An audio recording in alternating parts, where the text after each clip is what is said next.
If you think you can, you can. If you think you can't, you're right. Henry Ford, 10 to 15 minutes each and every day, my friends. That is all we ever ask from you here. Practice with us each and every day to learn how to follow the charts. It's primarily a binary decision, right? Do you buy? Do you sell? Let's jump into these charts. We see that everything is down for the day except the NASDAQ 100 rebounded a little bit. Let's jump first into the S&P 500. Check out the half-day chart. Let's bring that up and see it much bigger. You can see where hammered down in the morning and then recovered in the afternoon to only be down 0.18%. And that is, of course, changing a lot of things for us as we look at the S&P.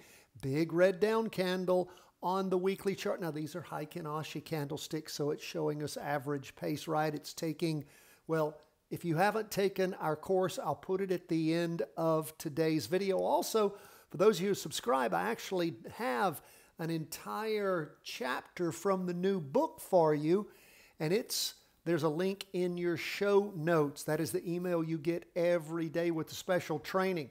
And I'll put our Heikin-Ashi training at the end of the video today. You'll see it. Anybody can get that.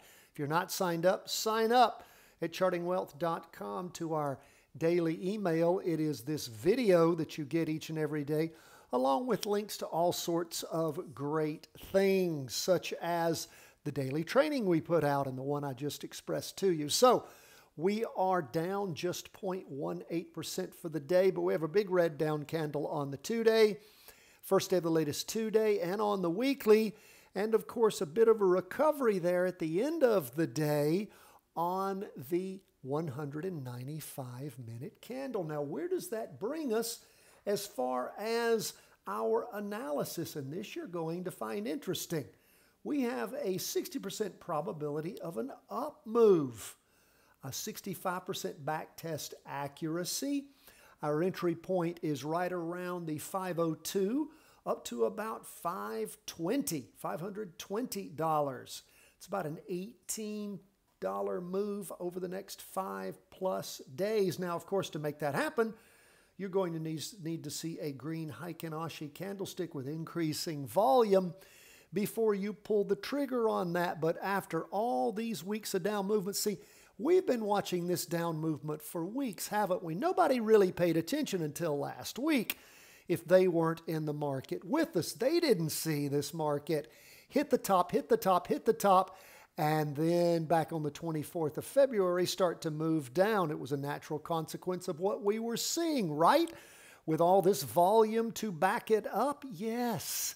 Yes, it was. We weren't surprised. Now, the huge drop, yes, that was pretty surprising how it just plummeted, but we were already short, right?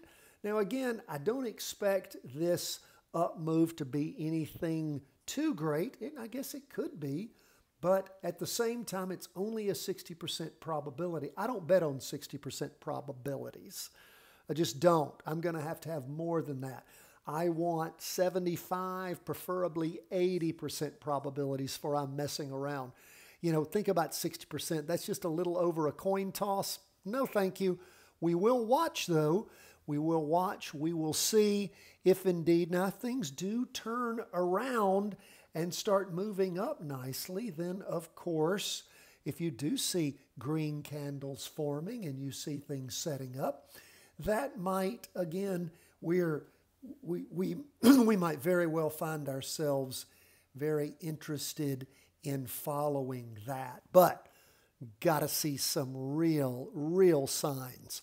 What do we see on the NASDAQ 100? Again, down in the morning, recovering in the afternoon, ended up the day up about 0.25%. But again, like the S&P, big strong down candles the last 2 weeks, starting this week off on the 2-day and the weekly down strong. And of course, the half day, like I said, recovering. Where does that leave us? Exactly the same as the S&P 500. 60% directional probability up move and a 65% back test accuracy. Nothing to write home about.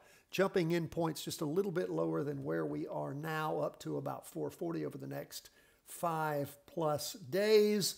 And again, you got to see a green candle forming and nice volume before you consider pulling the trigger on that one. So that is where we are on the S&P 500 and the NASDAQ 100. Let's move on to 20-year U.S. government bonds.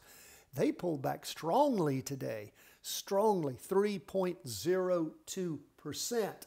Now, we were bullish on them a little bit on Friday, 65% bullish, 60% back test accuracy, nothing for me to write home about. And what do we tell you to look for if you were thinking about jumping in on Monday? Well, of course, green up candles on the half-day chart, which you did not see, did you? No, you did not. You wouldn't have gotten in there and pulled the trigger on that.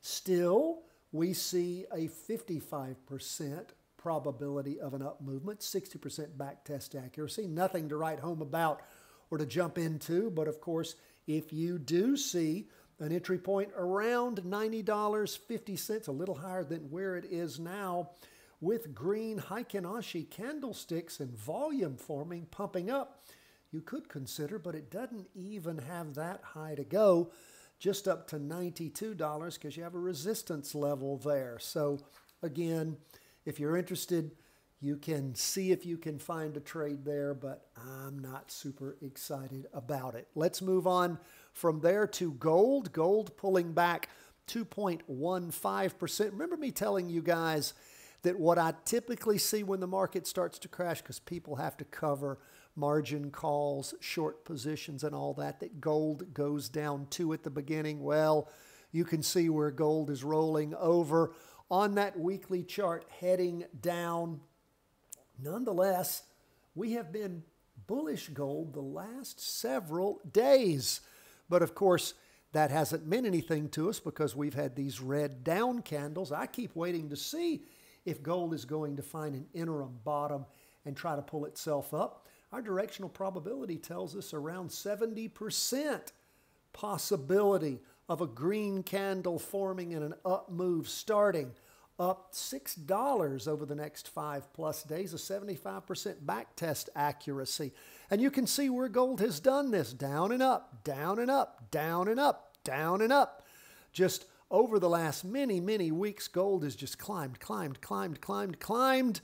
And of course, that's still in the charts. So we'll see if indeed gold does recover and start moving up. I'm just having a hard time seeing that with the break in the trend line so strong on the weekly, pushing through on the 2-day and having popped through already on the half-day. I don't see that happening, but it's a possibility. Just giving you probabilities that you can look at and see if it happens. And HODL pulling back strong for the day, 7.03%. And again, popping down to an interim low here, the lowest we've seen in a while.